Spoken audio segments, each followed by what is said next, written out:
All right, we're ready to get started. Good afternoon. Thank you for joining. I want to note that we have enabled closed captions for this webinar, so attendees should be able to access that feature. My name is Kim Smith, and I am the Director of Programs at the University of Chicago Crime Lab. We could go to the next slide.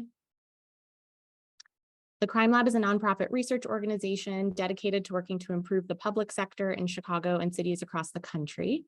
To do that, we design, test, and scale data-driven innovations to improve the public sector's response to the dual challenges of America's gun violence crisis and a criminal justice system that is not truly just. Today, we're going to demo the Violence Reduction Dashboard, a first-of-its-kind dashboard that allows unfettered public access to city violence data. The work to develop the dashboard actually began in 2017, following a historic increase in homicides and shootings in Chicago. The first iteration of that dashboard was actually a number of maps that we sent out to about 30 different organizations every Sunday evening. We received really positive feedback about those maps, but they were not timely, they could not be customized, and only a small share of those working on violence prevention in Chicago could access the maps. So over the past few years, we've worked really closely with City Hall, the Chicago Police Department, and countless nonprofit organizations, including some of the ones here today, to make a public dashboard that is updated daily and accessible to anyone. Next slide, please. For today's agenda, we're going to provide an overview of the Violence Reduction Dashboard and its key features. We'll talk through some practical use cases for the dashboard, and then we'll save time at the end for Q&A. The questions that we've received up until this point have been really helpful, and we hope you will all continue to share questions using the Q&A feature on Zoom. We're also recording this webinar, and we'll share a link of the recording with attendees in a few days. To start, I think we should get everyone engaged, and we're going to do a poll. So we're really curious and interested in understanding how those on the call might use the dashboard in your work. You could imagine using it for grant proposals and reports, improving your understanding of recent violence trends in Chicago, to produce original academic research, or to improve violence prevention services in your community. And I'll give folks 30 seconds to select all that apply. You can do more than one. It's a multiple choice option. And I think the good news is that you can use the dashboard for all of these things. And some of the use cases that we'll talk through will cover examples of each.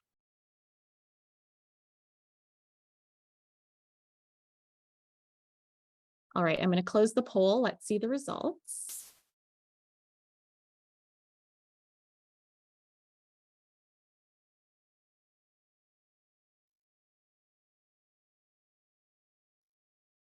Great. So we have a mix. And I think, as I said earlier, we're going to be able to highlight a number of different use cases for each. So glad that we have representation for each of these buckets and probably more in the audience today.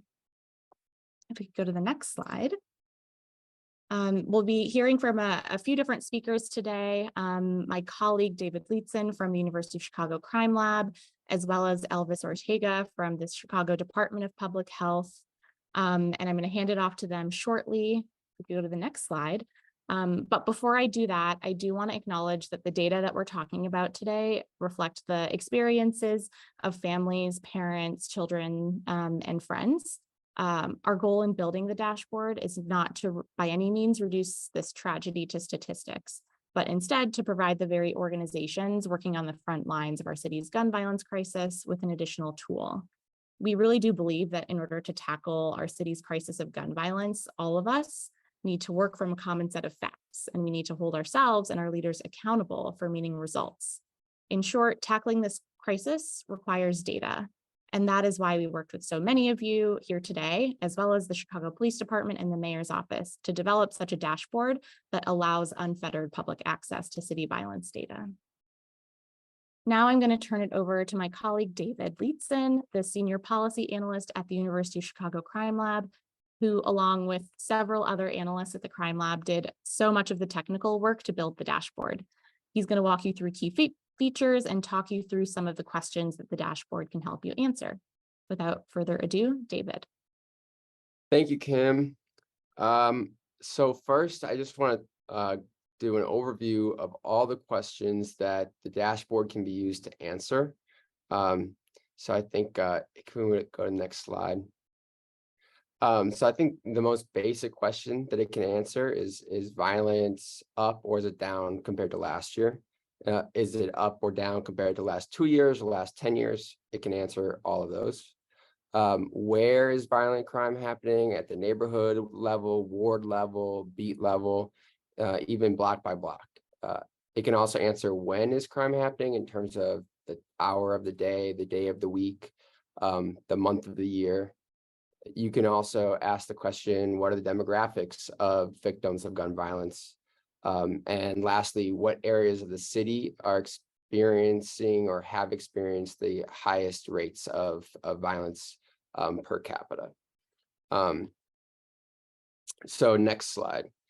All of the visualizations that we'll walk through can be customized to your needs. So each one of them have these filters. So you can filter by any date range going all the way back to 2010, all the way up to just 2 days ago. So today is July 6th. The data is has been refreshed all the way up to July 4th. You can select whatever crime type, violent crime type you're interested in. It has all the violent index crimes. The only types of violence that it does not include are the misdemeanors, simple battery and simple assault.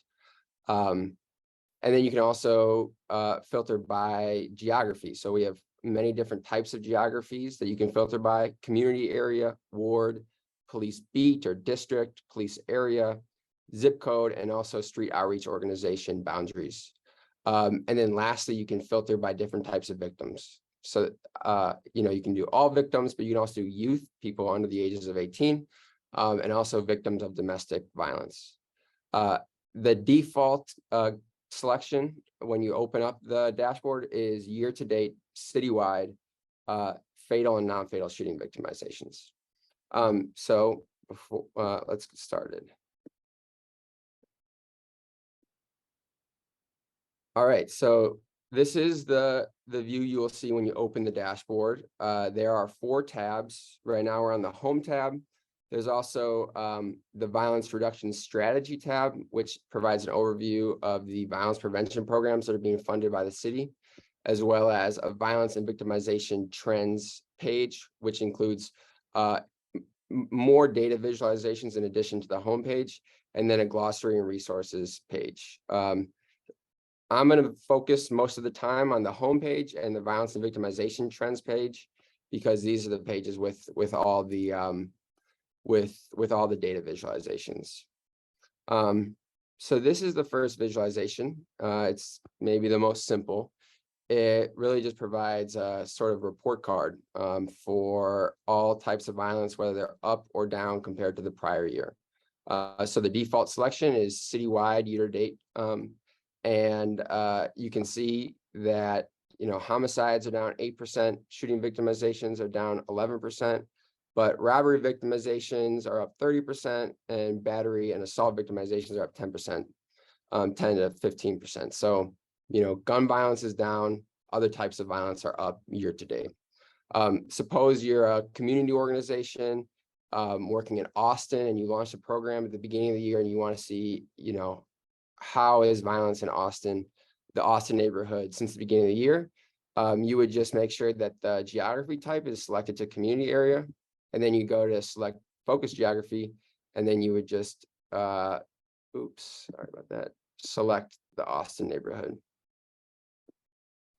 And you can see that actually year to date in the Austin neighborhood, gun violence and other types of violence are up tragically. So that's the kind of the first visualization. The second is where you go if you want to ask the question, what are the demographics of people who are victims or who have been victims of gun violence? So it has all the standard filters that I've already walked through, but it has this additional demographic filter.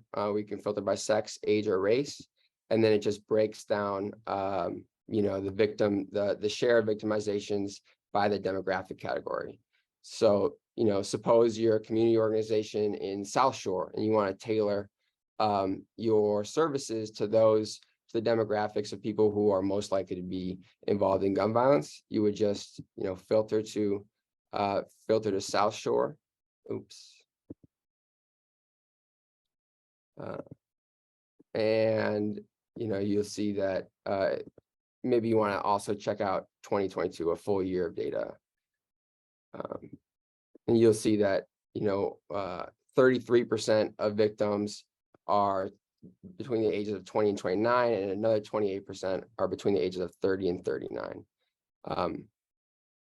And then, you can also change to sex and race if you're interested in that. So this last visualization is where we go to look at how rates of gun violence or rates of any kind of violence are distributed throughout the city. So right now we're looking at community area, but again, you can check out ward, police beat, police district, or zip code.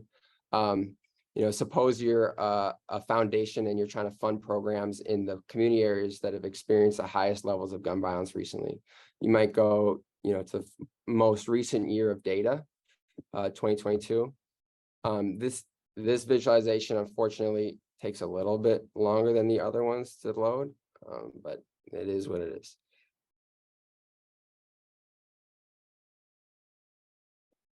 So the map on the left side is a color-coded map by the number of fatal and non-fatal shooting victimizations per 10,000 residents, and right now we're on the year 2022. So if you hover over a certain community area, you'll get the per capita rate as well as the victimization count and the population. And then another interesting thing about this is that if you hover over a community area, it'll highlight all the community areas with similar levels of gun violence, which really highlights just how concentrated gun violence is. West Garfield Park in 2022 really stood alone with 98 shooting victimizations per 10,000 residents. But much of the city has less than 10 per 10,000, less than 10 victimizations per 10,000 residents. All right, so now let's check out the subpage, the violence and victimization trends subpage.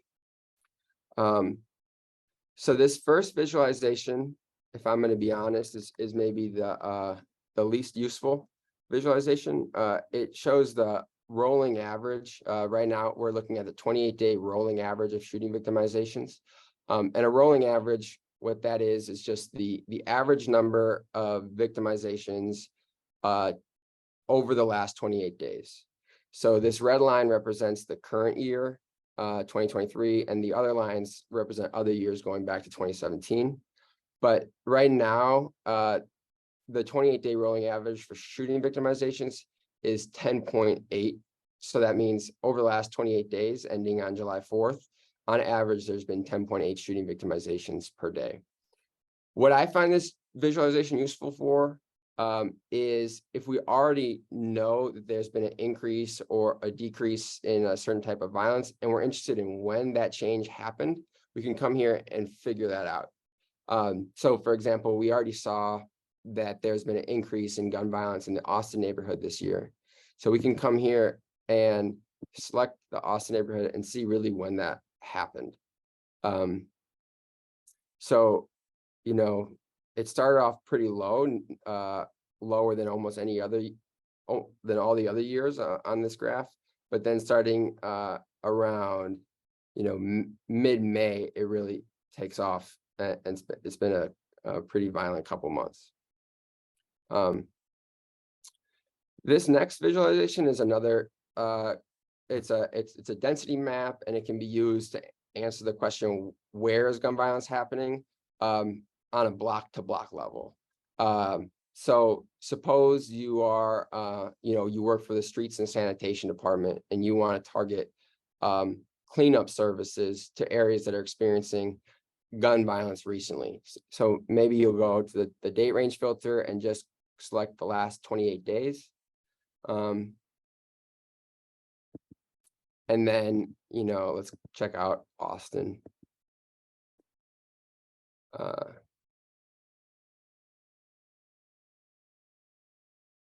And then you can zoom in to find the blocks where, violence has been most concentrated recently.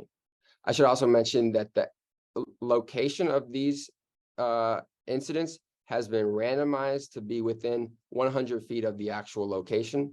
And that is just to protect the privacy of the victims and the people who live near these incidents. So this visualization is actually, it's my favorite visualization. I think it's the most, at least it's the one that I keep finding myself coming back to regularly. On the left side, we have a change map. So right now we're looking at the change between 2023 and 2021. But let's say we know that gun violence is down citywide in 2023 compared to 2022. And I want to know, is that change evenly distributed throughout the city, or is there variation? Are some places experiencing increases while some other places are experiencing decreases? So I changed the select comparison year to last year.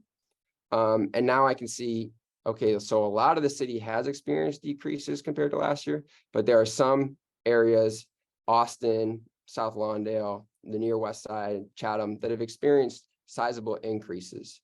And we can also change the change type from absolute to percent change to see, absolute change and the percent change might show you different things.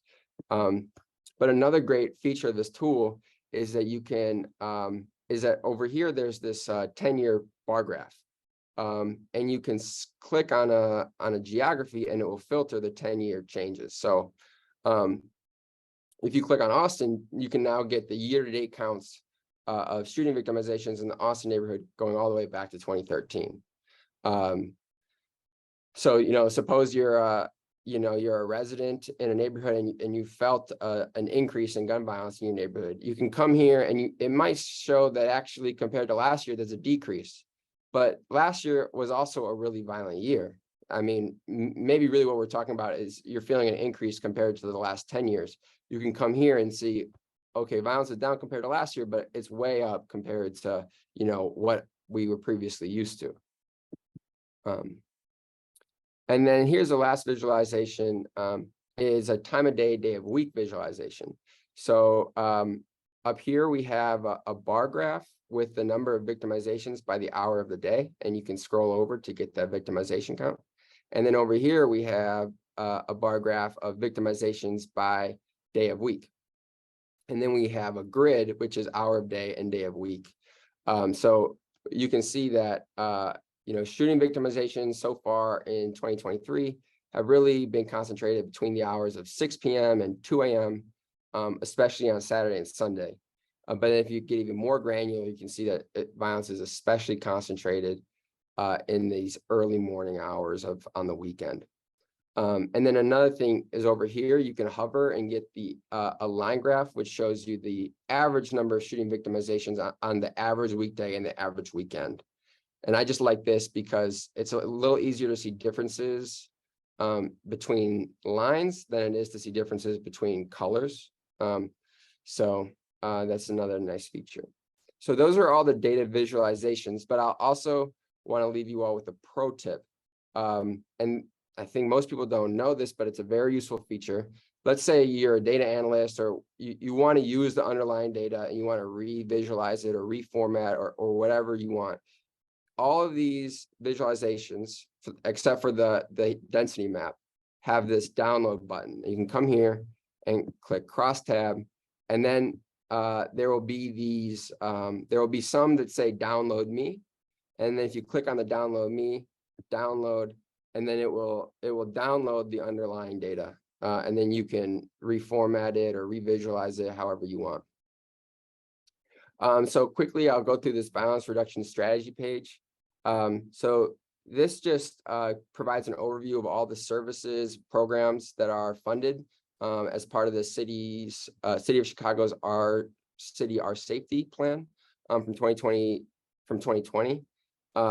And you can just click on a neighborhood, one of the 15 priority community areas, and then it'll have a list of the the programs or services that are provided, and you can click on it and get a description. And then for many of them, there'll also be contact information if you're interested in the service. And then there's another one for citywide interventions and programs. And then lastly, there's this glossary and resources page. It has a link to a YouTube video, which is a demo that was previously recorded by the city of Chicago and Elvis. It's a really great resource. It's comprehensive and it's clear. So if you have any questions, that's a great resource. And then there's also this glossary section. We often get asked what violent crimes are included in the dashboard. So you could come here and you'll get the list of all the violent crimes that are listed. If you're curious about the definition of victimization, that's here. The definition of all different crime types, what a rolling average is, shot spotter alert, 10,000, what the per 10,000 residents means. So that's another great resource too that can hopefully answer many of the questions that come up. So that's the dashboard, and I'll send it back to my colleagues. Thank you so much, David. We have a few questions in the chat. I've started to respond to some of them, and I'll ask David to help out with a few of them as well. Next, I'm going to hand it over to Elvis Ortega, a senior program recovery manager at the City of Chicago Department of Public Health. Elvis has been working with us for a number of years to stand up the dashboard and works really closely with community-based organizations in Chicago. So we've asked him to talk about a few of the use cases that he's had for the violence reduction dashboard over the years. So Elvis, I'll turn it to you. Thanks, Kim. Appreciate you having me. I can't say how much of a fan I am of this resource. I've been using it now going on 4 years, specifically around CVI deployments and looking at trends and trying to predict out programming for weekends and whatnot. So we could go through some of the slides, that some of the things that we use it. So as Dave kind of explained, the details of this dashboard and some of the information that you look at. I normally, there's two spaces that I share this information. Some of you have probably seen it. We share this information in regional coordination meetings that are led by several, that are attended by several CVI groups and other folks that are in this space. We go through this information on a weekly basis. There's one currently happening right now. And it's just important, to kind of keep an eye on the ball type of situation and looking at where we're at, where we were previously. So, when you look at this is just a baseline information of like, okay, what's green, what's red, and it gives you an idea of what, what has been happening in the time span that you might select it. This one specifically is citywide. This is the one that I probably look at on a daily basis, and it's probably on my every morning I turn on my computer. This is what I'm looking at consistently, just to kind of get a snapshot of the what's happening currently. And again, this is all citywide, all communities. So you see that I've selected all the areas, and so it shows all the information. Can we go to the next slide? This is more, and again, it's something that Dave has shared, we can refine the information. This now is refined out to police area 1. Again, similar what I shared, again, just trying to get understanding, and I can kind of break it down, police areas, communities, and so forth. Again, just to get a quick snapshot of what's happening, and kind of highlight some focal points. Next slide. This is where you start working into the community, specifically New City, one that I have both a professional interest and also an emotional interest in. It's something that I constantly looking at, and in this situation, and this is a year to date, and so it tells a story. It tells not the whole story, right? Obviously, but it raises questions. There's a lot of red on the right side. Now I can have better thought process about like how we think about interventions both at the city side and also when working with partners on the community side. Some of the things that stand out, for example, all shooting victimizations are up 28%, and some of that might be reflected in some of the spurts that have happened that we've seen in that community. And thus, there's other tools within this space that we can kind of narrow in on like what happened, and we can start getting some of the more qualitative information, right? This is where it spurs me to make phone calls and ask questions, and then, challenge our team to kind of figure out how do we get these numbers going in the opposite direction. So again, just another, this is, how we kind of narrow through the information, and thinking about, policy and programming decisions that we got to think about. Next slide.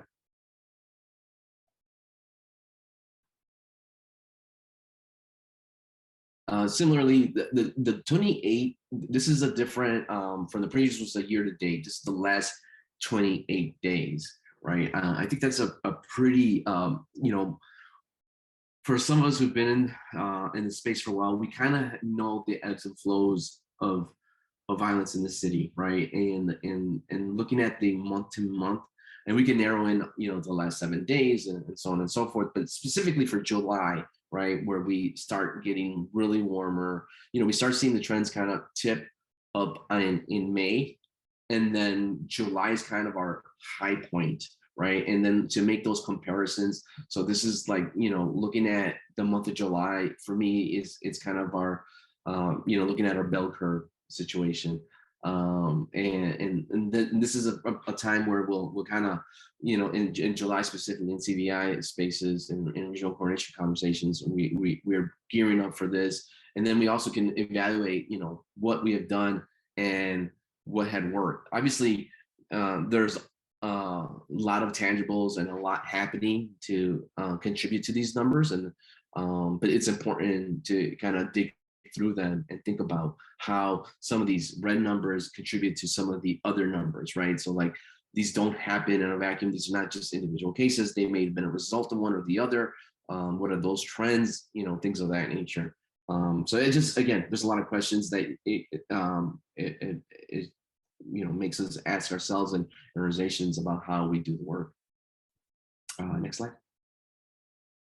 Again, this is something we share out all the time. I think it's important for folks to kind of have a visual comparison. I know David said that this is one that probably he uses less. This is one of the ones I look at a lot. That red line is something that indicates some level of like, are we in the right direction, in the wrong direction? Again, this is for year to date city, and so you see that red kind of tipping way below some of those other high points. So there's something to say that there's some things that are working, right? Like, so that's good. But then there's these other lines that are just below it that says to us, our work is nowhere near done. And obviously we don't want this line to go up and down. We want it to flatline, or, go down, honestly. Next slide.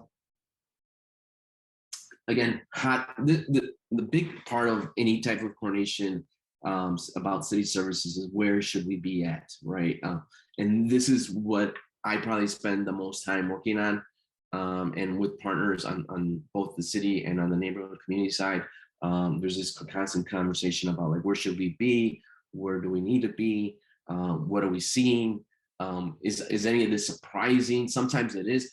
This specifically one, there's a section where you can light up the schools in the area. I have a history working at previously to coming to the city mayor's office, and now CDPH. I was in CPS for about 7 years. I don't remember anymore. In that space, and mostly in academic spaces. So I'm always very curious about like the relationship between where violence happens and the neighboring community schools. How does that spill over? There's a lot of things that happen that overlap on each other. So this is something that I'm always curious. So if I wanted to, for example, if I wanted to, focus on a pinpoint next to the school, I can find out what the school was. I can find out when the incident happened. Did it happen during school hours? Did it happen during the school year? It might not be during the summer. It might happen in the summer, but doesn't mean there's some kids in that building. There's certain programs and whatnot. So trying to understand, more of that qualitative, information happening around that space. So this is, important for, resource deployment, as, David had shared with like Streets and Sands or any of our other organizations. One of the big challenges that we've laid out for our city partners and our city sister agencies is to look at their work in response to violence. How do you prioritize your work around what is currently happening? Not to say that you should change how you do it, but maybe think about how to prioritize how you do it and where you do it. And this is a very strong tool to reinforce that strategy. We can share this out with our partners, folks who otherwise may not be thinking about violence in the same manner that I do. This is an easy way to kind of say, hey, this is why you need to start here and maybe not somewhere else. And this is really a key piece that I go back to consistently. Next piece. Oh, that's it. Yeah. So again, there's some other pieces that David has shared. I mean, you can, after I was thinking about this, I mean, there's always something else I can find out on this. I encourage you to play with it, to look for it. I don't have a data background. That is not my specialty, but I have been, and honestly, I was very intimidated by it. But I feel like this dashboard has made it way more digestible. So when I do these kind of conversations around this, it's definitely, I think, from a point of view, I try to be as close to a point of view of a practitioner versus somebody who's sitting somewhere far from the events that are happening. So I'm always thinking about like how I would use this in the community, and think back about my nonprofit experience and my experience in community work. And so this has been very useful. So I'm always very appreciative when the team at Crime Lab asked me to be part of these conversations.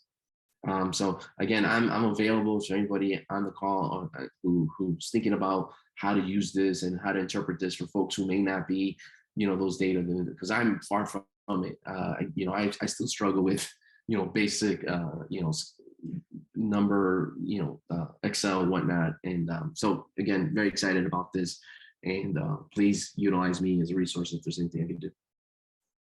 Thanks so much, Elvis. We're going to transition to Q&A, but before I do that, I do want to share another hack that we've discovered over the years that might be relevant to just some uses of the dashboard.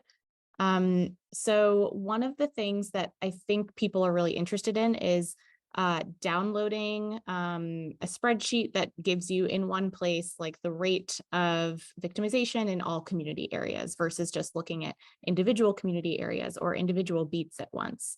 So I'm going to riff off of Franklin's question.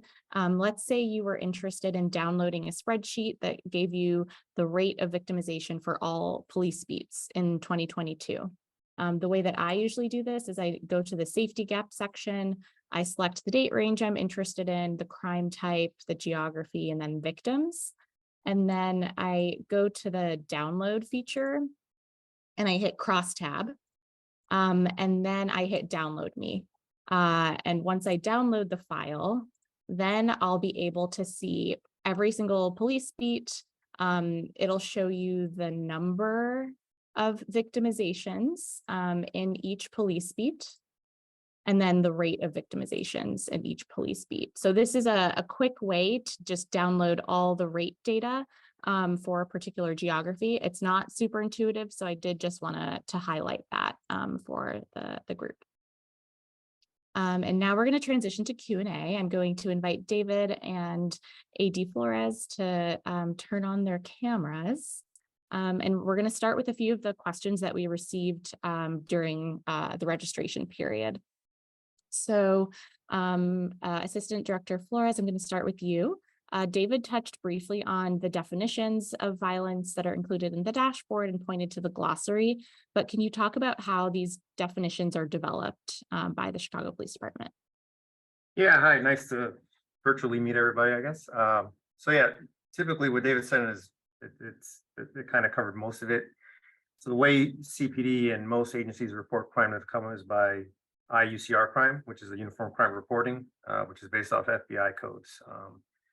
And they usually go from severity of 0-1s, which is like homicides, 2s, which are criminal sexual assaults, 3s are robbery, and then there's some kind of subset of the different types of crimes underneath those codes. So Like a simple way to think about it is like robbery is one big category, and a subset of robberies would be like carjackings. That would be a subset of that UCR or that FBI code.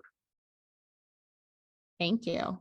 Can you also talk about some of the other data dashboards or public data sets that are available? There was a question about whether there's public data on perpetrators or those who are arrested for crimes, for example.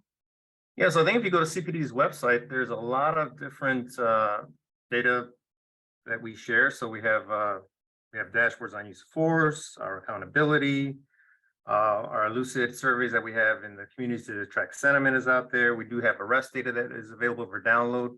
Some of that is filtered to prevent, like we're very protective, obviously, juvenile information. So it won't be everything, but that would be the case in any event. There's just that's kind of very sensitive information that we try to protect. And I actually think even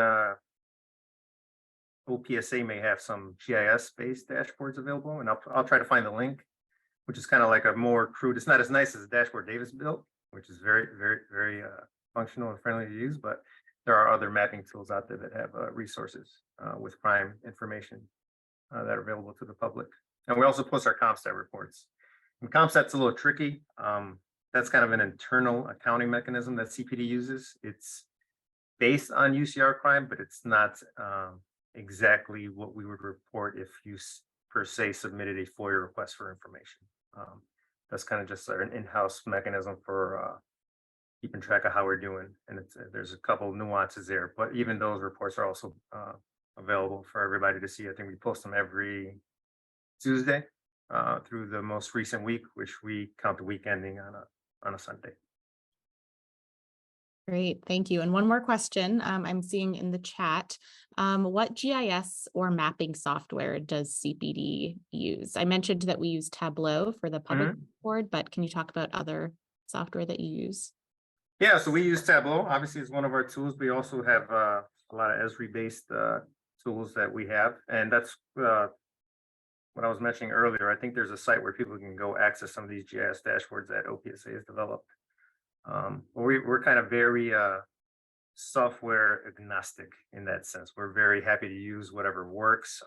I myself use a lot of Tableau, but I also still do it old school, and I write a bunch of SQL queries, which is me being a nerd, in case anybody knows what the SQL queries are. But that's also like one of my favorite ways to just dig into the data and write the query myself and kind of start from scratch and pull the data that way as well.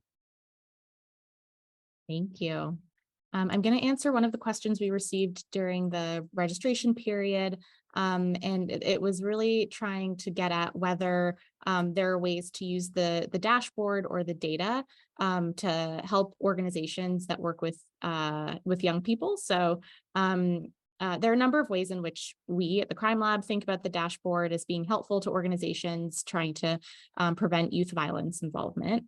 The first is that, we all are aware that exposure to gun violence can really significantly impact young people's ability to succeed in school. So one way in which you could use the dashboard is to identify the blocks where gun violence is most concentrated and focus recruitment there on young, for the young people who live or who are kind of around those blocks. Another feature is that you are able to see the location of Chicago public schools on the dashboard. So again, you could overlay the data on the heat map of shootings and homicides with CPS schools and understand how might we target behavioral health or trauma-informed services to those schools in the areas where gun violence is most concentrated. And then another way that we've used this dashboard in the past to help with youth services is to understand in particular neighborhoods and communities during which times is gun violence most likely to happen, and how can we institute programs or activities that make sure that young people have access to safe spaces during those times. So those are just 3 ways that you could use the dashboard to help inform programming for young people. I'm curious, I'm going to ask Elvis a question. It's also coming up in the chat. It'll be a 2-part question, Elvis. How does the CSCC use the dashboard, and what are the resources that are available from the city for organizations doing community violence intervention work? So the first part, yeah. So the CCC does, we do weekly readout on data trends based on the dashboard information. Actually, I would say more than once or twice a week at this point. And there's two versions of that. The first one is just citywide, looking at trends and how to better support what's already currently happening. So, for example, if we see there's a heat map in a certain intersection or a community, ideally we would want to find out who's currently serving that, and then finding out ways to better support what's already happening. So on the engagement side of the house, we have engagement managers that will probably reach out, and if we don't, we may already have that relationship already, but trying to create connections and also figure out ways to better be accessible to those folks who are doing. So that's one. Additionally, it could be that we've seen a trend. We think about, like, if there's an intersection, there's a lot going on the city side, how can we support just from like the things that the city is supposed to do? So maybe there's we can do a quick kind of like a site review where one of us, myself or somebody on the team, may go out and kind of do a quick survey, and like we may notice that lights are out, trees are overgrown, graffiti's everywhere, trash is on the floor. These are all services that city can support with. So then we can come back and start funneling out some needs that might have been like, is there any 311 requests around these issues? Can we prioritize them?